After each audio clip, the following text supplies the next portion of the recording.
Thank you, everyone. Thank you. It is great to be back in Buffalo, especially with an extraordinary story to tell. We talk often about our need to protect the public and strategies and engagement from the state and working with local partners and resources, but you also have to have partners who are literally in the streets making this happen. And I'm so proud that Buffalo has surpassed all expectations in terms of its crime rate. We'll be talking about particularly the most egregious crimes, shootings and homicides.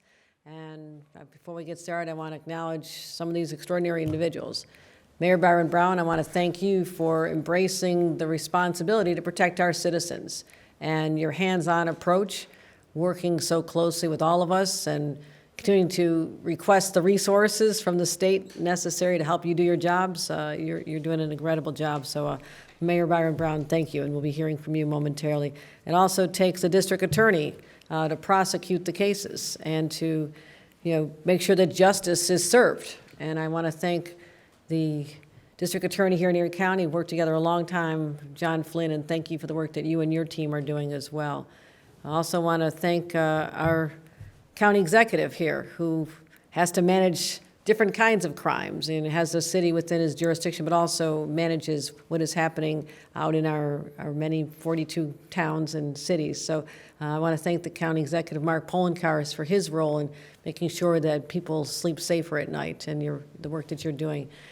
Pastor Giles, helping us literally in the streets, and the word peacemakers really has a special connotation when it's given by someone like you who know the streets so well. And I know my husband, Bill, had the opportunity to work closely with you in many of the violence disruptor organizations that were just getting off the ground years ago when he was in the U.S. Attorney's Office. So I'm well aware of your work from the home front as well, and the difference you've made and the lives that you've saved that you may never be able to calculate, but there are many. And thank you, Pastor Giles, for the work that you do. Steve Nigrelli, I want to thank you for the work you do at the state police level, again, helping us come up with the ideas and making sure they're executed with our communities. And I want to thank Reverend Blue. Reverend Blue, where are you? Reverend Blue's here? Oh, maybe he's on his way. Reverend Blue coming, perhaps. But I do want to give a special shout out to our Chief of Police, our Commissioner.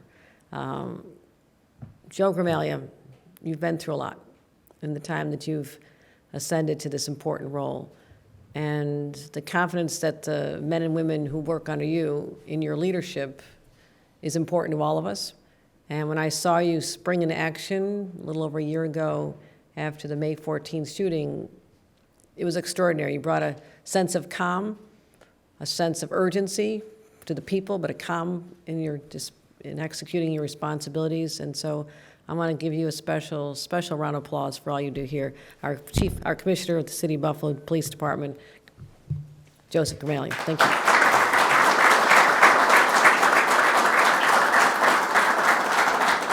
So we have made progress in reducing the most serious of crimes.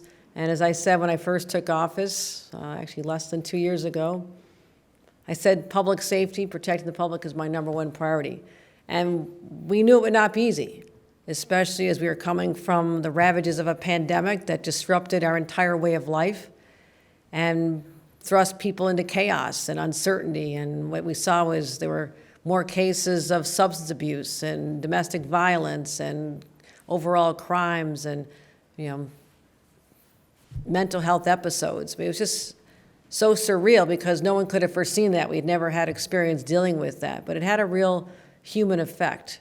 And one of those effects that it had on society was an increase in crime, a dramatic increase in crime all across the country. This was not a New York State phenomenon. It was happening all across America, particularly in some of our larger cities. And so the COVID pandemic, the gun violence epidemic, we just lost too many New Yorkers. And I saw the experience. I felt the experience. I've been to too many funerals of people that are victims. And the anguish that pervades in a community after the violence goes away for a day is still there. People live in communities that are traumatized day after day, never knowing when the next drive-by shooting will happen, or a shooting into a crowd, or a shooting in a grocery store. There's a real trauma that affects the human psyche and affects people's ability to dysfunction in everyday life. So this fear that people feel, it's not right. It's an injustice that people can't have the security that they're all entitled to. So I made a commitment that I would build new partnerships, new policies, new legislation, whatever it took to do what I could at my disposal, all the tools that were out there that had not been used the way I wanted them to be used. We cultivated partnerships at the state, local, federal level. We have policies that make sure that community organizations have the resources they need. They've always known what to do. They just didn't have the resources to make it happen. And again, landmark legislation to make all New Yorkers safe. One thing that I'm particularly proud of is launching a year and a half ago, the first ever consortium of other states pulling together to deal with gun interdiction, the Interstate Gun Task Force. And what we've done is now we have alliances and relationships in all of our neighboring states, and more are being added because they want to be part of the effort to get the guns coming in from out of state. Think about this. They're not being manufactured here in New York. They're not being made here in Erie County or in Buffalo. They're coming from out of state.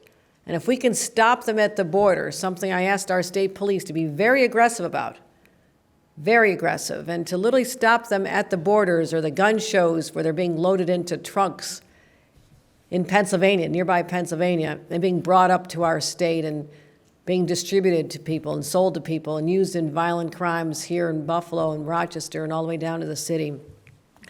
This is how you make a difference. You just reorient your priorities. I have the resources, but what are they doing? And we have put a massive focus on getting guns off the streets. And also what we can do with the legislature, letting them see the urgency of changing the laws to protect our people. It's that simple. And a tragedy that shook us to the core, again, the Tops massacre. After that, I went back to Albany and said, we have to do more. And I signed a comprehensive nation-leading package of some of the toughest gun laws you'll ever see. And I'm proud of that because it is making a difference. And then shortly thereafter, the Supreme Court struck down a law that had been used for 100 years to protect our citizens from concealed carry weapons. Think about that. There are states where it's legal to have guns hidden as you walk into grocery stores and places of worship and other playgrounds and schools. That's legal in a lot of states. And we protected our citizens, and the Supreme Court took that ability away from us just over a year ago. So we went back to the drawing board. So we have to change the laws. We'll identify sensitive areas where you cannot have a concealed carry weapon. We also have to invest in the programs, and that means money. My budget is a statement of my priorities. And what you see is a historic investment, $347 million that we've used to help with gun prevention, violence prevention programs all across the state. Helping communities respond in the aftermath of violence, supporting youth employment programs, our gun-involved violence elimination initiative, GIVE programs. That's for our upstate communities. And that's where we've really focused a tremendous amount of money. In our police stabilization units, where a community is under stress, they call us up, we show up. Our state police are literally on the streets in places like Rochester and Syracuse, helping them out and have been, and we're committed to that. And also here in Buffalo, I've directed investments. They've gone up over 300%, from $6 million to $25 million this year, and I'm proud to say our methods are working. But let me just look overall at the statistics for the state before we get down to the really incredibly positive news about Buffalo. But outside New York City, shootings are down 28% in the police jurisdictions, the 20 jurisdictions where we give extra resources because they've been identified as high violence communities. Fatal shootings are down 43%, murders down 35%.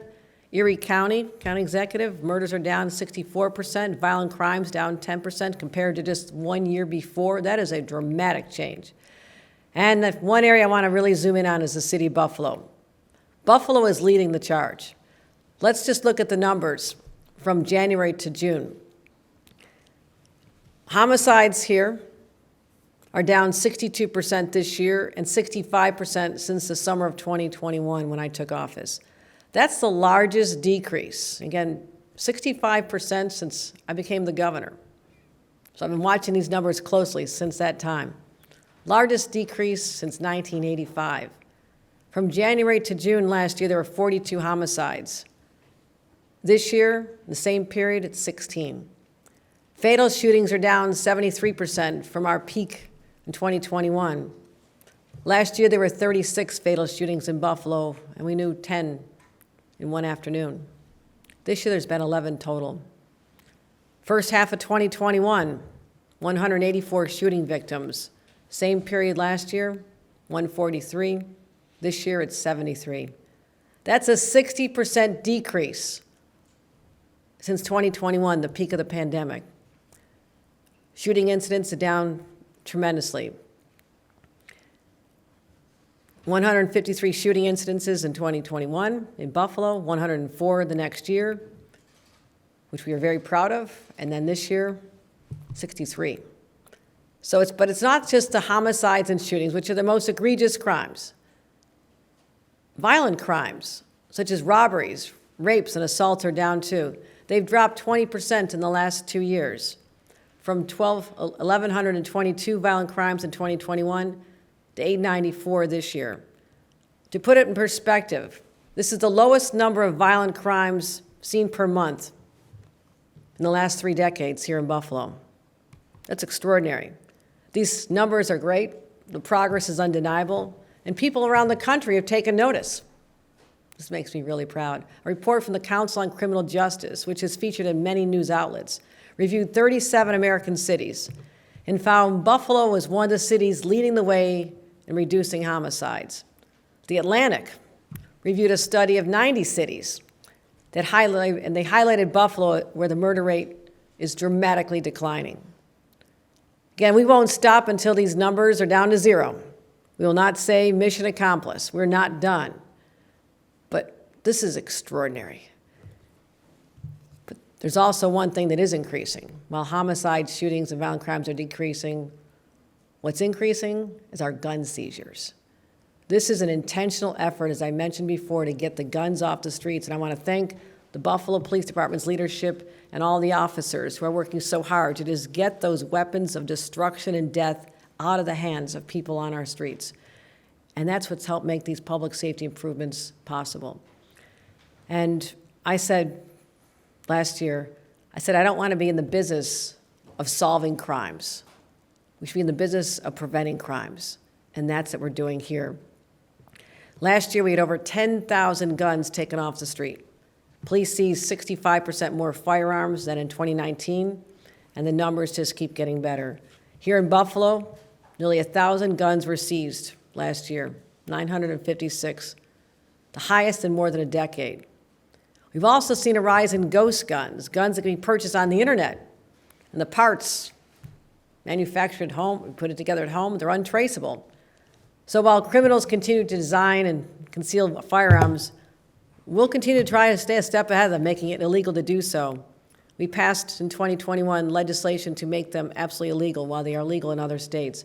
Last year, the Buffalo Police Department seized over 76 ghost guns right here in Buffalo. State police seized 120 statewide. So we're going to double down. This is what we do. When you're doing something right, we're going to continue the strong relationships we have between the community, the organizations, the violence disruptors, our police, programs like SNUG and Project RISE, the peacemakers.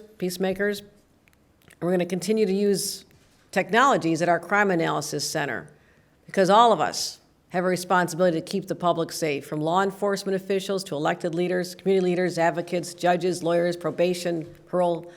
It's a whole ecosystem. But the purpose is to dispense justice, but also to protect our citizens. And I want to thank everyone who's been a part of this. These numbers make me proud. All of you should be proud. But again, we're not resting on our laurels. This could change. Numbers could change. So let's celebrate this day, but also look forward and say, what are we doing right? What technologies and strategies can we embrace here, but also talk about across the state so others can see what's being done here? But holding out Buffalo as a model this day is an opportunity for us to say they're doing it right, the numbers are trending in a positive direction, and more people are alive today in Buffalo as a result of these efforts. So I want to thank everyone. I want to thank the mayor and invite him to come up and tell him that this is an amazing day to be able to look at these numbers. I was going through my 6-month reports I get briefed all the time on our crime statistics throughout the state. And I looked at the numbers for Buffalo and Erie County, and I said, we have to go to Buffalo.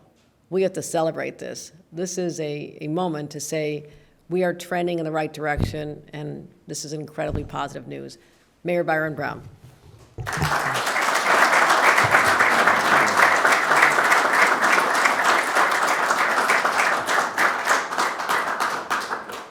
Thank you very much. It's an honor to welcome Governor Hochul back to Buffalo Police and Fire Headquarters, and it is a privilege to be able to thank the governor for her support of the Buffalo Police Department.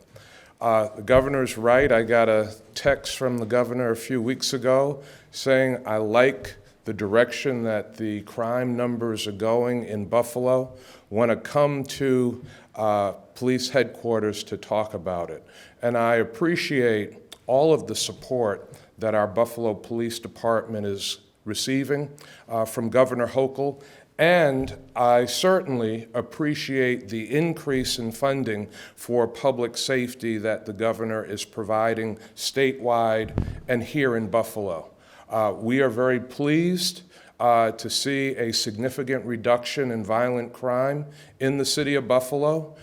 Shootings down significantly, homicides down significantly, gun seizures of illegal weapons up significantly, and certainly I want to also credit the great law enforcement partnership that we have here at every level with the Buffalo Police Department, our district attorney's office, our state police, county sheriff's office, federal agencies. That law enforcement partnership is critical, and also our partnership with the community. Organizations like Peacemakers and SNUG, all working together to make a difference in the reduction in crime in our community. One of the things that the governor said that certainly struck me is our ultimate goal is to get to 0 shootings, 0 homicides. One of the things that we say in Buffalo is that any one shooting, any one homicide is one too many. And all of us believe that.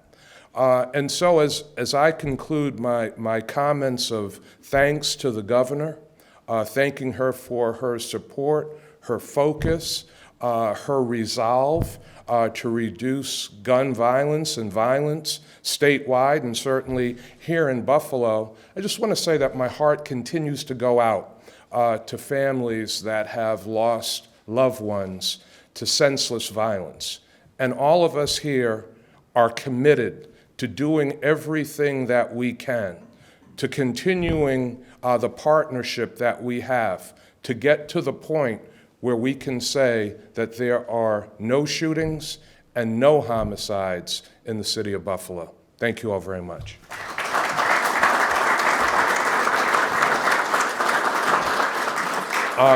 Now it is my great pleasure to introduce someone that works night and day on these issues. Our police commissioner, Commissioner Gramaglia, and his management team have put a significant plan in place that is working with the resources that we have received from the state and the great law enforcement partnership that we have in this region. It is my pleasure to introduce the Buffalo Police Commissioner, Joseph Gramaglia.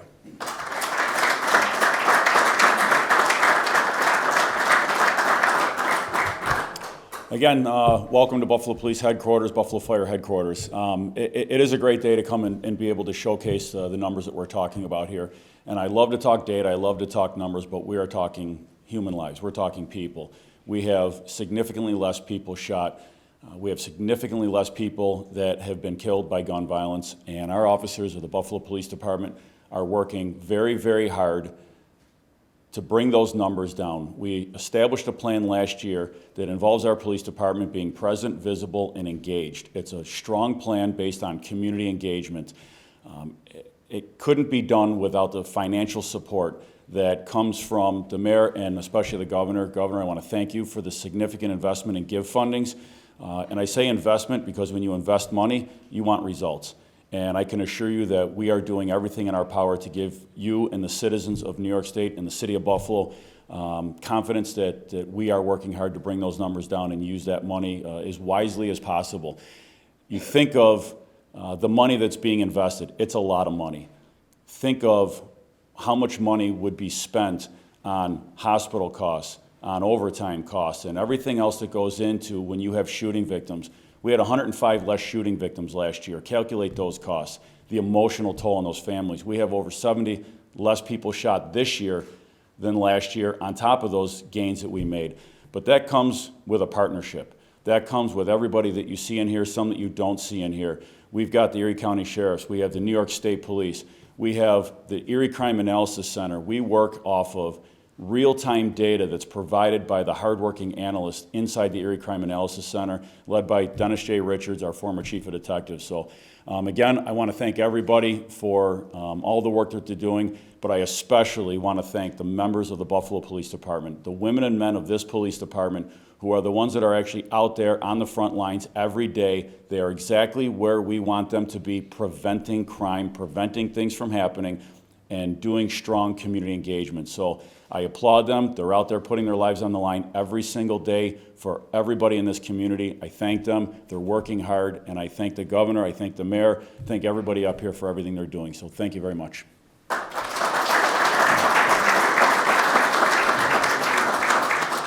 And I want to thank my partner in crime, John Flynn, the district attorney.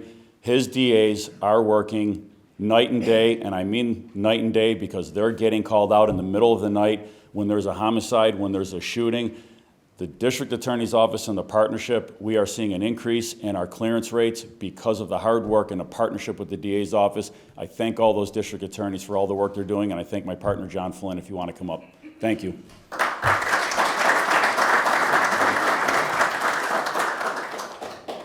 Well, thank you, Commissioner. And, you know, it starts, obviously, with the support. The support and, quite frankly, the money. What the governor didn't show up here was her continued support throughout the years and going forward with other funding sources. In addition to GIVE, which has gone up millions of dollars this year for all of us in upstate New York, we got a significant increase in our aid to prosecution funding as well. That aid to prosecution money comes directly to our DA's offices. Now, county executive won't like that, but it comes right to me, Mark. That money comes right to DA's offices across the state. That money went up over $50 million this year, thanks to the governor's leadership. Thanks to the governor ensuring that that got included in our state budget. On top of that, obviously we all know a number of years ago we had significant discovery legislation that impacted DA's offices across the state. We initially got a $40 million funding source from the Manhattan DA's office. Well, the governor, when she took over a couple of years ago, realized that that wasn't going to be good enough, that we couldn't continue tapping into the Manhattan DA's office for money. So we got $40 million. And we got it initially as kind of a one-time shot. Well, due to the governor's leadership, that $40 million is now a permanent part of the state budget. And so that money, in addition to the GIVE money, in addition to the aid to prosecution money, is now going to come to DA's offices across the state. And Governor, we could not have done that without you ensuring that that got in the budget. And it was because of you and your leadership that that happened. And I can't thank you enough.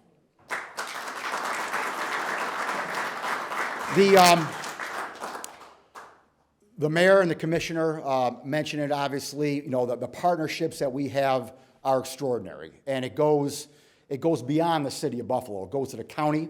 It goes to our sheriff's department. It goes to all the 40-plus police agencies that we have here in Erie County. All of us working together to ensure that our streets are safe. And so, Mayor, County Executive, Police Commissioner, again, I can't thank you enough.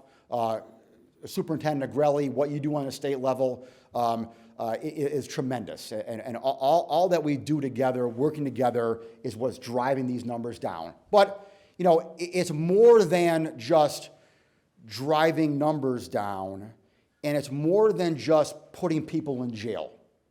Because obviously, putting the bad actors in jail helps make our streets safer. But it's not just about that. I don't come to work every day thinking, how many people can I put in jail today? I don't do that. No DA does that. We want our streets safe. We want our communities safe. But we want to do it in a fair and just manner. So yes, do we have to put people in jail? Absolutely. But that's on one hand. On the other hand, we can help people. We can give people a second chance, a third chance. We can foster strong relationships in our community. And Reverend Blue, with your leadership in the NAACP here, we do that each and every day, having that partnership in the community, working with community organizations to ensure that everything is done in a fair and just manner. And I thank you for your leadership as well in that. And my dear friend, Pastor Giles, and the Peacemakers, who is out there every day with not only the Peacemakers, but his Back to Basic ministry, ensuring that we form those partnerships, we form those community bonds, and we make sure that the relationship with the community and law enforcement is enhanced. And what you do to enhance that each and every day, I can't thank you enough. The trust that I think that people have in me and the mayor and the police commissioner comes from your efforts on the street. And again, thank you for what you do, and thank you for your leadership, and thank you for your help. Because without your help, I couldn't do this each and every day. And with that, come on up here and say a few words.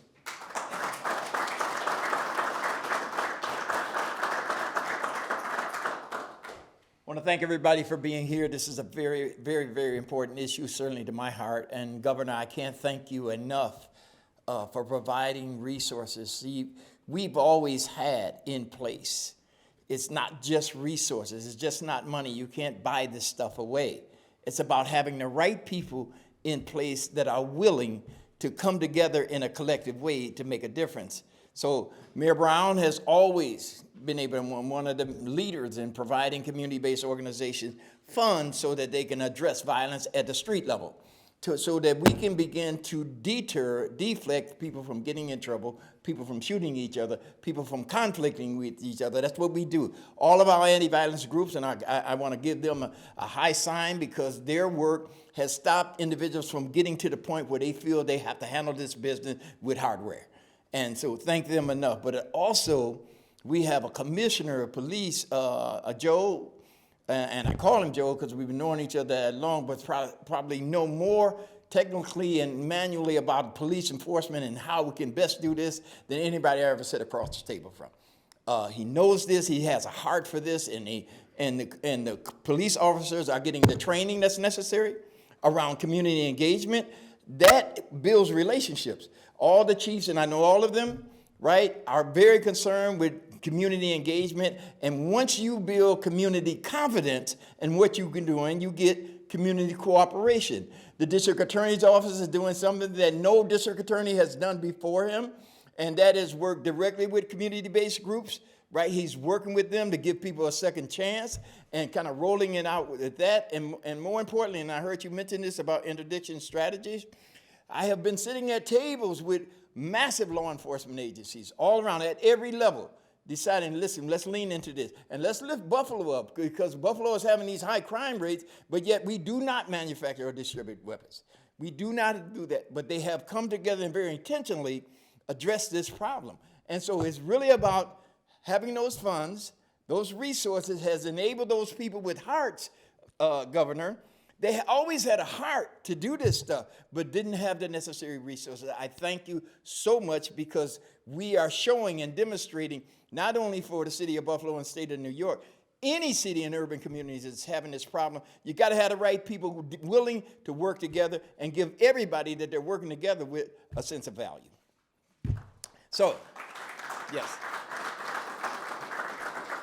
I just want to thank everybody for coming out, all right, to support this. And Governor, we support you so much, right, and believe in you so much because you understand the vision. God bless you.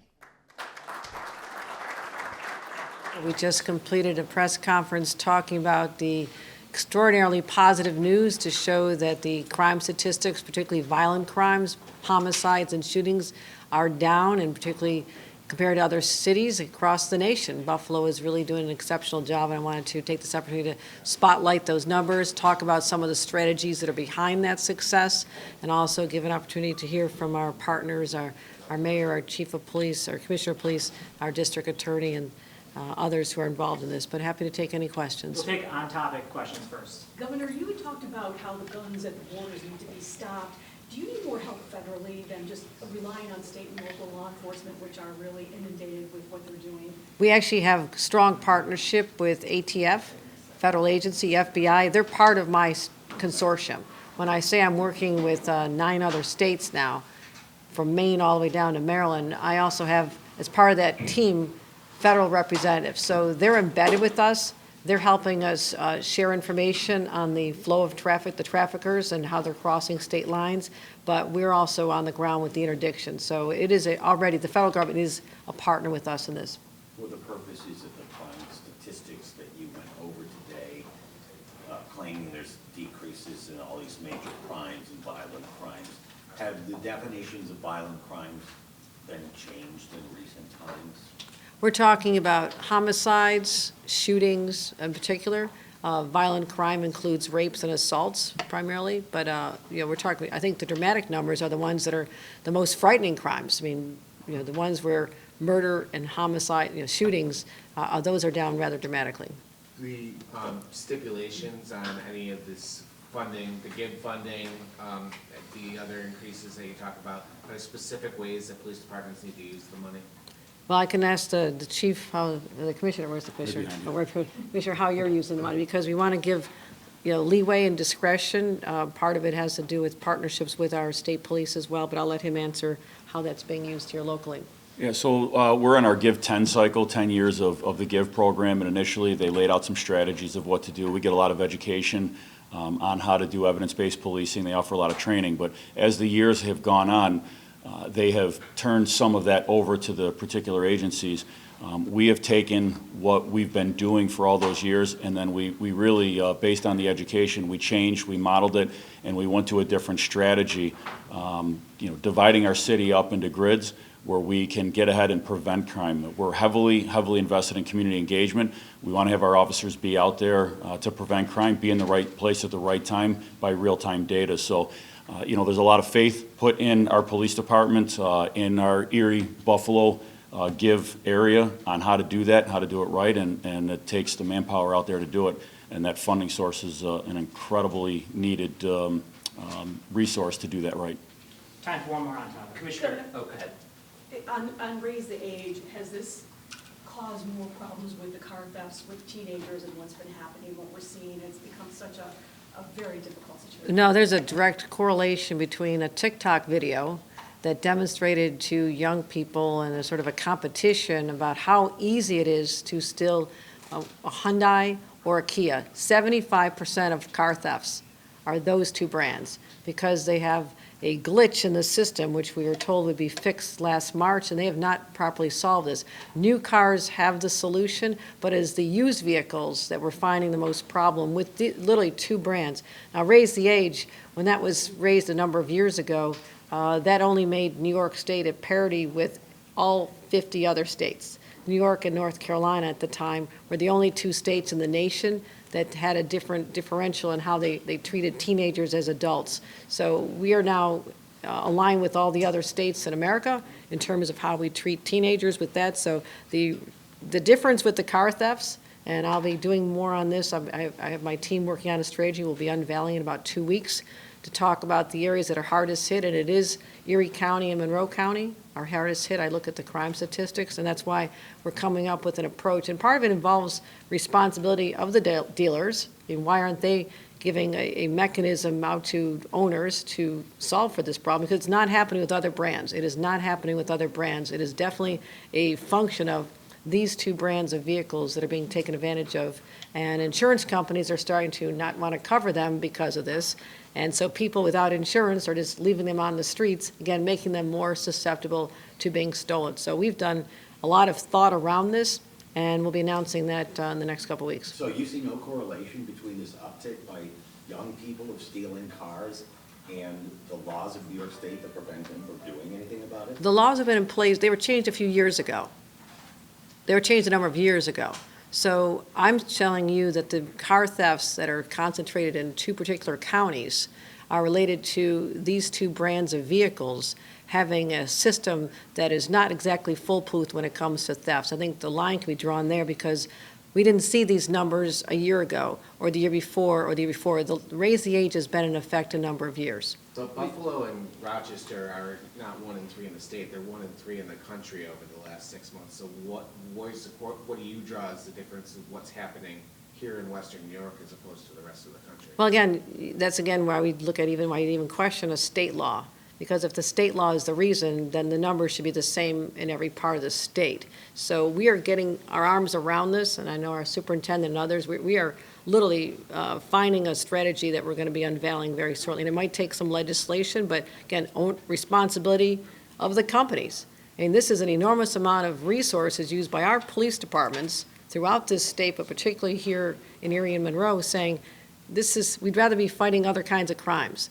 If you fix the glitch in the ignition and how easy it is to steal these vehicles, we will have a major decrease in the number of car thefts. This was not an issue just a couple years ago. So again, I will have more to talk about this literally in the next couple weeks. And then time for one more, either on topic or off topic. Governor Hochul, when it comes to the storm response from that December blizzard. We're talking about on topic now. Well, either one more question on Oh, topic or okay, off topic. okay. Well, I've got, what do you want me to do, off topic or on topic? We've got one more question. and then we Okay. got- The December blizzard report that was supposed to be coming out sooner rather than later still hasn't come out. Can you give us an update about when that might be released and what you're expecting it to entail? Within the next 2 weeks. And then beyond that, how has the state's executive chamber, your office, been in contact with Guidehouse, the firm doing that investigation? Well, I wanted an independent investigation. I mean, if they need information from us, we'll provide it, but this is why I'm not doing it internally, because I want a set of eyes from the outside to examine all the response factors that we played a role in, and I wanted this done certainly before the next snow falls, but I think we'll be able to. I'm told that they needed some extra time. We wanted it late spring, which, even by June. They're taking longer than we anticipated. I said, let's get it done, and I think within the next 2 weeks we'll have that available. So And time for one more, Are then you we gotta saying, run. are you saying that your office has not done an internal investigation into its response to No, the storm? no. I did not say that. I said with the Guidehouse study, in addition to what we've done, we did our own, conversations about, practices and what we would do in place and what's lessons learned. Of course, we would do that immediately. But what I wanted also was an independent set of eyes to look at us objectively and question and to come up with recommendations so we're prepared for the next season. So that's why we're looking and waiting for them to complete this review too. A lot of times the public is more cynical about something that's done internally versus having the validation of a set of independent eyes. And I want to make sure that people knew that we were very serious about finding a way to ensure that, improvements are made. All right? All right, Thank you, everybody. everyone. Appreciate it. Appreciate Thank it. you.